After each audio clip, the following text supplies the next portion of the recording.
একজন সাহাবী দাঁড়াইয়া নবীর ইয়া নবী সালামু আলাইকা দিয়েছেন, একটা প্রমাণ দাও, কালকে থেকে কেউ না করলে আমি করব। একটা প্রমাণ দাও, একটা হাদিস দেখাও। এই আগ্রসী দেওয়ানবাগী যত পীরের গোষ্ঠী আছে সবাই কিন্তু আবু হানিফারে মানে না? কোন বাপের বেটা থাকলে বল, আবু হানিফা কেন ইয়া নবী সালামু আলাইকা দাঁড়াইয়া করেন নাই? একটা প্রমাণ দাও। ইমাম শাফি করেন নাই কেন? ইমাম মালিক করেন নাই কেন?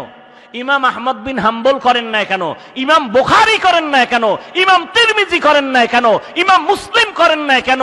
দাঁড়াইয়া দাঁড়াইয়া ইয়া নবী সালামু আলাইকা, ইয়া রাসূল সালামু আলাইকা, ইয়া হাবিব সালামু আলাইকা, সালাওয়াতুল্লাহি আলাইকা, এগুলো বললে যদি আল্লাহ খুশি হয়, এত বড় বরকতের কাজটা ইমাম বুখারী করেন নাই কেন? এত বড় বরকতের কাজ ইমাম তিরমিজি করেন নাই কেন? ইমাম আবু হানিফা করেন নাই কেন? এখান থেকে আমাদের দলিল ফাইনাল, তারা যেহেতু করেন নাই, আমার বাবায় বললে করব না।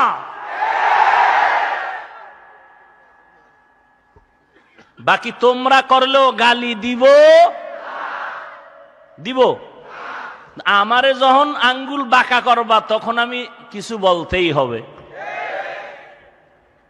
আল্লাহ সবাইকে হেদায়েত দান করুন। তাহলে তিনটা করা যাবে না জবান দিয়া। কয়টা? মিথ্যা, গীবত, গালাগালি। আরো তিনটা করতে হবে নেক আমল, জিকির, তেলাওয়াত, দরুদ শরীফ।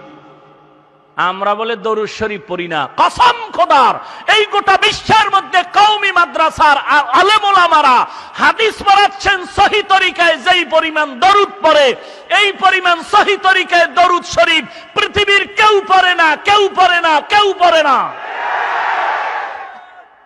তোমরা পড়ো সালাতুনিয়া মেড ইন চট্টগ্রাম, আমরা পড়ি মেড ইন মদিনা। মদিনার কোন হাদিসে সালাতুনিয়া নাই, কথা কয় না। থাকলে দেখো আমরা করি। বঙ্গোপসাগরের ঢেউ খেলো দরুদ শরীফ দিয়া। দরুদ শরীফ পড়বা, চোখের পানি পড়বে, নবীজির মুহাব্বত। ঢেউ খেলো কেন? আল্লাহ কুদরতের হাতে সবাইকে হেদায়েত দান করুন।